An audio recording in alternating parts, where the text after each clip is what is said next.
The second semi-final is now here, and I think it's the one that I think most people are looking forward to the most. Yes, it's the matchup between the Bullet Stephen Bunting and Luke the Nuke Littler. Now, for me, I think there's been some interesting trends with these two players in terms of how they've dealt with their opponents, or actually how their opponents have performed against them. And I'm going to start off with Stephen Bunting here. I think Stephen Bunting's done a really, really good job this tournament of keeping his opponents to a sizable arm's length, I think, against him. He's managed to find a way of getting in early against them and actually probably making his opponents not play the best darts that they could play. In fact, in every game that he's faced so far, his opponents averaged around about 90, which is pretty low. And in some sense, it's kind of showing Stephen's dominance. He's been averaging around about 96 to 100 through this tournament. So he's been pretty consistent himself. But he's been very ruthless, I think, in how he's approached it. And I think he's been able to find a way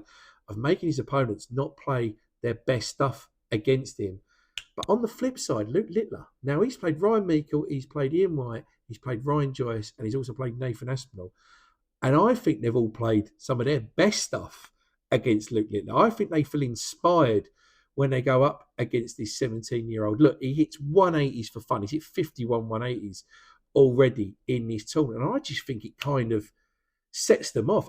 Look, Joyce, double figures he was going into. Like, Ian White, even he hit 6 180s against Luke Littler. Aspinall hit 12 in the end. Like, it was incredible levels of 180 hitting, because I just think they kind of, instead of going into their shell against him, they kind of just go, well, let's have some fun with it. And I do wonder whether we'll see something similar here. I think for certain, right, the one thing for me in this game is that I think Littler, well, Bunting's going to play. He's been playing at a consistent level where his opponents have also been playing at that kind of level. And I think for Bunting to get over the line, he's going to need something that's probably around about 100 average here. And I think the one key thing that's been missing in his games of late is 180s. I think he needs to start hitting more maximums. He's only hit about, I think he's hit about 15, 16 180s throughout the tournament, which is super low for the Bullet, who is far more consistent on that treble 20 than he has been like through the season. But he's hit so many 140s. And I think there's an opportunity here for Bunting. If he wins this game, I think he needs to kind of try and match Littler as much as he possibly can with the maximum hitting.